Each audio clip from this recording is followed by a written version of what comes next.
I'll spend few minutes with your questions. If you have any question, you are welcome. It's a nice question. Can you grant enlightenment to someone if he wants it? Surely.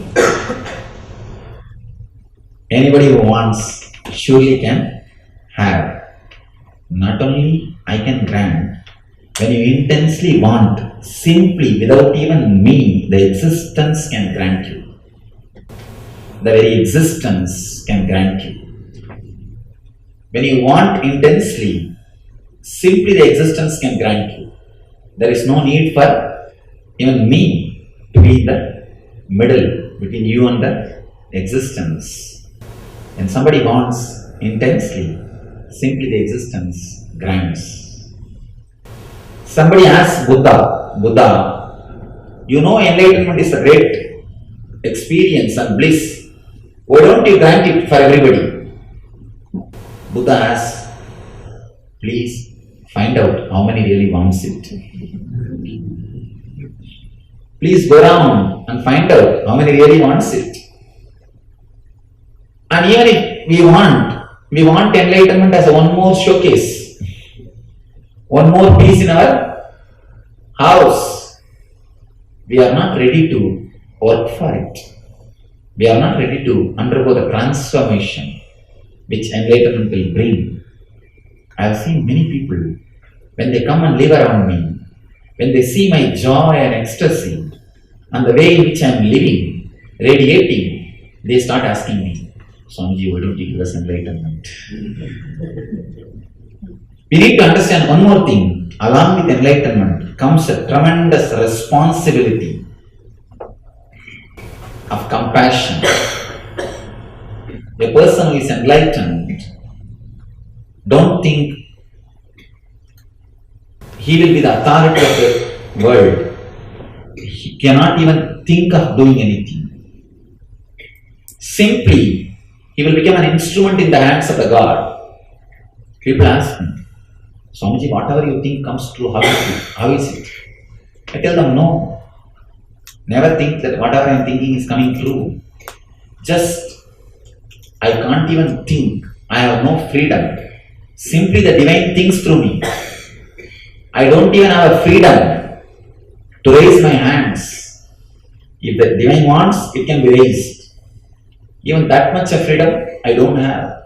We always think the enlightenment means it's one more possession. No. Please be very clear. You can't possess enlightenment. Enlightenment will possess you. So, if anybody is really intense, wants, surely they can have it. Of course, Master can grant. Paramahamsa means who is liberated, who can liberate. There are many titles. See, a person who creates a formula to reproduce the experience of the outer world is a scientist. See the Newton. He created a formula to reproduce the same experience of the gravity. When he was sitting and relaxing, he saw apple falling and he had something, he understood something, he had some glimpse. So he created a formula to reproduce the same experience so that so many people can understand. He is a scientist. A person who creates a formula to reproduce the same experience which happens in the inner world is called Rishi. He is a seer, saint.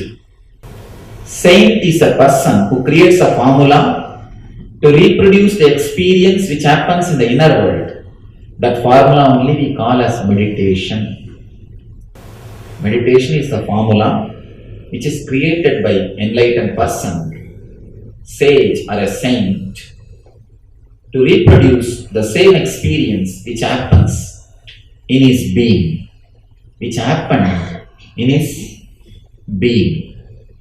Paramahamsa is a person. Not only he creates a formula, he can liberate. He can guide the people to follow the formula and experience it. So, That is what the program, the weekend program is, we call it Nityananda Spurana. Means the flowering of eternal bliss. It is a formula which I created to give the experience to the people who want the same experience which happened in me, to reproduce that in the people who wanted to have that. I have created this formula. This Nityananda Spurana, this program is created to reproduce the same experience which happened in me, in you all. To reproduce the same experience which happened in me, will be reproduced, will be created in the beings of you. Anybody who is intensely asking for it, surely he can have the enlightenment. And sometimes even I am not necessary, even master is not necessary. If your intensity is so deep, master also is not necessary.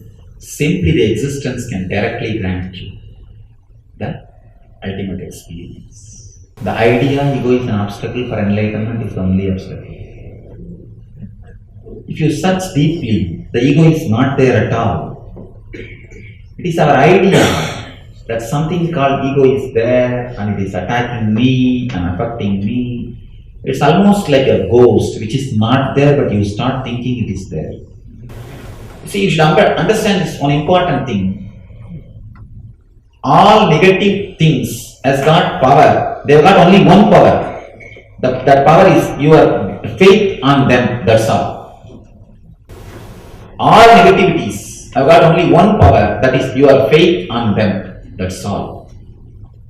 No negativity has got any power except your faith on them. Whether your depression or low energy or ego or ghost, witchcraft, black magic, everything, they have only one power, that your faith on them, that's all.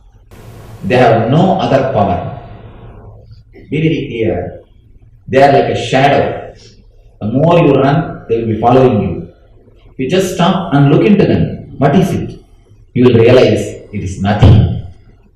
Just your shadow. Have little intelligence. Stop and look. You will see it is nothing. You will simply see it is nothing. Thank you.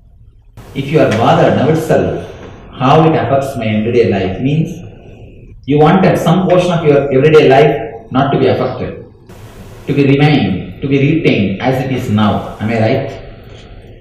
So naturally, be very clear, you can't become enlightened. As long as you wanted to retain some part of you, some portion of your life, be very clear, you are not ready to enter into the zone of enlightenment. It's a pure alchemy process. It's like when you enter, you will be a totally new, different being. And I can be sure, people ask me, then it means, will I renounce everything and go away, Swamiji? For enlightenment, you don't have to renounce anything. Just renounce what you don't have, that's enough.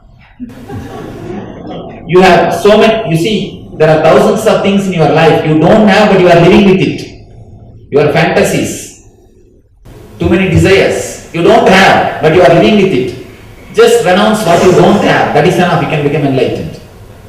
You don't have to renounce what you have. You don't have to renounce what you have. Intensely live with what you have. Just renounce what you don't have, that's enough. Now, as from now, even your future, you don't have. But you have an idea how it should be. You have a desire how it should be. Even the continuity of how it should be, how it is. If you think that my future should be continuity of my present, even that is a desire. Again, that is also one more fantasy. So you have too many things which you don't have. If you can drop what you don't have, that's enough, you can become enlightened. All you need to do is just drop what you don't have. Simply you have to take the risk of entering into it. And if at all you wanted to have a particular idea, only then you will enter. You will never be able to enter. It's a pure risk, but beautiful risk. The organization Alcoholics Anonymous, if somebody feels that they are not ready yet to give up drinking, they ask for the desire to give up drinking. You had said that we are not, the reason that we are not yet enlightened is because we aren't ready to be enlightened. How do I desire to be enlightened?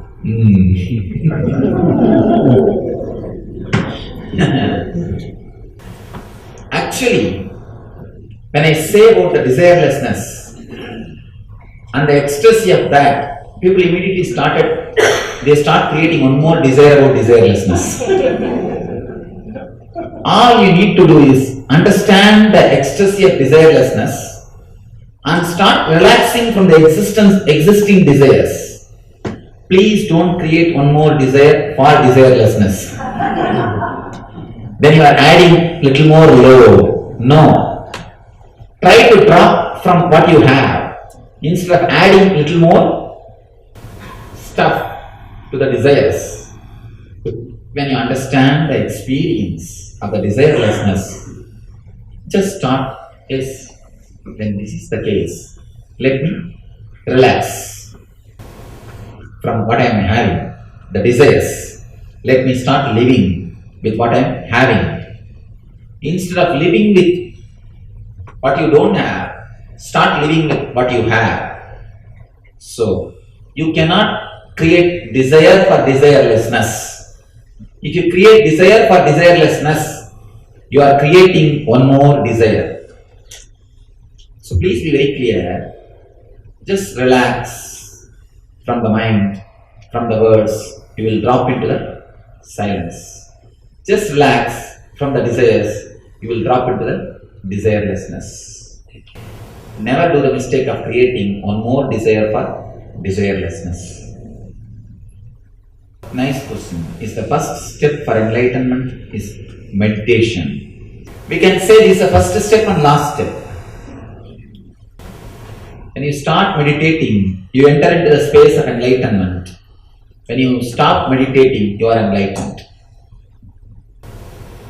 The meditation is the first and last step. The meditation is the alchemy to give enlightenment to you. It just gives you the ultimate experience, what I call enlightenment. So starting to meditate is one of the best and first and last step for enlightenment. It's a nice question, positive and negative thought.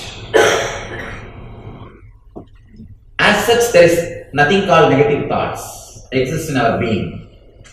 Understand this light and darkness. Light has got positive existence. Darkness means darkness has no positive existence. The lightlessness is called as darkness. It's actually lightlessness. Lightlessness means it doesn't mean it has got an existence. It is an absence of light, that's all. Same way, negative thought means it has no positive existence. It is just an absence of positive thoughts, that's all. So as such, negative thoughts doesn't exist. Please be very clear. When the positive thoughts don't exist, that gap, that emptiness is what we call negative thoughts. All we need to do is just create enough of light so that the lightlessness never exists. You can't directly do anything with darkness. For example, your room is dark. If you try to push the darkness away from the room, you try your best. 10 persons sitting in the room and trying their best to throw the darkness away. Can you do? No.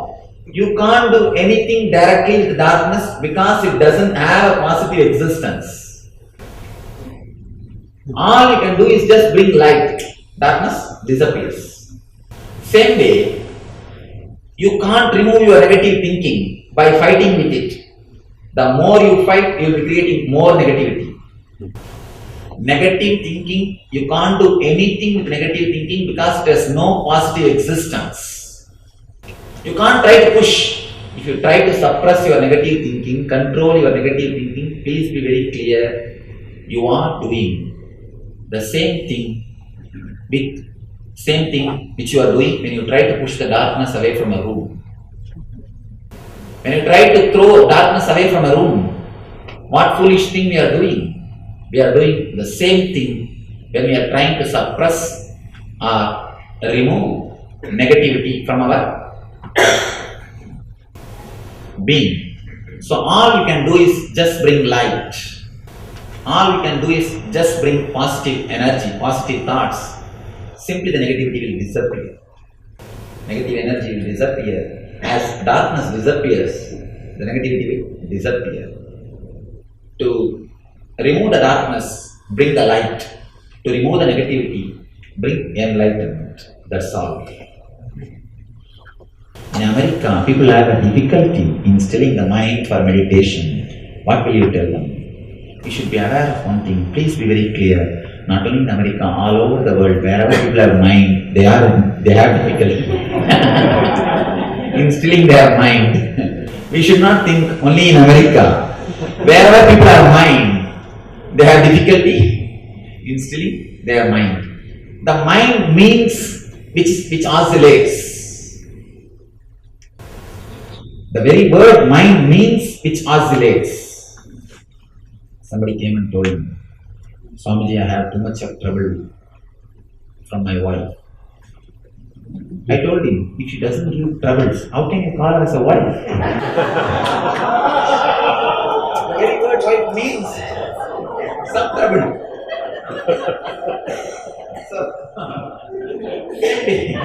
The very word mind means some trouble. There must be some trouble, otherwise what can we do? See, in Sanskrit we have a beautiful word for mind, manas. The manas means which oscillates. So all we can do to still the mind is, don't bother about it, just relax. Don't create a thought, don't try to sustain a thought by supporting it, or try to destroy a thought. Just stop these three and sit with yourself. You will see that there will be no mind. If you try to create a thought, there will be mind. If you try to support a thought by supporting it, you will have a mind. If you try to destroy a thought, again you will have a mind. When you are trying to still your mind, you are trying to destroy some thoughts. You are trying to control your thoughts. By trying to destroy, you will be creating only more thoughts. It's like our mind is like a lake. Somebody threw a small stone. Ripples are created. If you wanted the ripples to settle down, if you want the silence, and if you try to stop the ripples by hand, what will happen? You will be creating only more ripples and more ripples. You will get so confused, you will just start creating chaos. That is what usually we do when we try to still our mind. Please be very clear. If somebody has thrown a pebble and if the ripples are created in the lake, just sit silently and see that no more pebbles are thrown. Sit silently and take care, no more pebbles are thrown. That's enough, it will become silent. Same way, neither create a thought nor support it by your energy or try to destroy a thought. Just drop these three. Sit. You will become God, the ultimate energy, the divine. In India we call God as three parts: creator, sustainer and destroyer.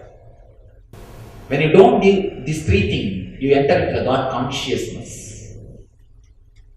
Creating the thought, sustaining a thought or destroying a thought. If you don't do all these three, you enter into the consciousness of God. You enter into the God consciousness or super consciousness or Christ consciousness. Whatever you name it, you enter into the ultimate spiritual being. So, Let us pray to the divine to give us that experience.